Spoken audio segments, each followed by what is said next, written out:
Vous connaissez le covoiturage. Voici maintenant venu le temps du co-camionnage. L'idée, profiter des chauffeurs routiers pour tailler un bout de chemin en bonne compagnie. La formule plaît de plus en plus et elle a l'avantage de donner un coup de pouce financier aux routiers. Loïc Perrier et Arthur Muriot.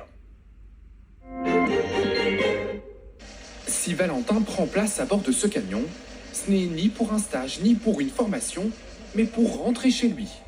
Un trajet en co-camionnage qui a pas mal d'avantages. Je suis très surpris, je ne m'attendais pas à autant de confort. Même la cabine, super high-tech.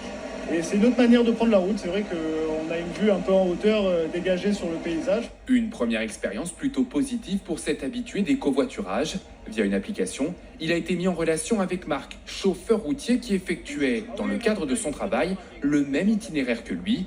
Coût du trajet, 7 € pour une cinquantaine de kilomètres. C'est pour aider les gens aussi.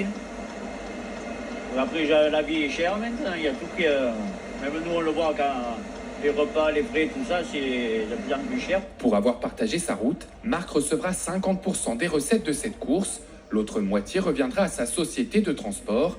Un revenu bienvenu pour elle, alors que les coûts du carburant ont fortement augmenté ces derniers mois. Mais son dirigeant y voit aussi un bénéfice écologique et humain. Nous, aujourd'hui, on a un manque de notoriété dans notre profession. Notre profession est... Les gens sont stigmatisés sur des camions qui bloquent sur les routes, qui perturbent les gens qui partent en vacances. Et on veut donner une autre image de la route. Lancé il y a 6 mois, ce service de co-camionnage veut s'adresser à des Français parfois en manque de transport en commun. C'est dans des territoires isolés, là où tous les camions passent, dans des territoires ruraux notamment. Donc la valeur ajoutée, elle est là, c'est le prix, c'est la cabine confortable, le fait que ce soit des trajets réguliers. Et le potentiel est bien présent. En France, chaque année, 20 milliards de kilomètres sont parcourus par des camions avec un siège passager libre dans leur cabine. Et voilà une activité d'extrême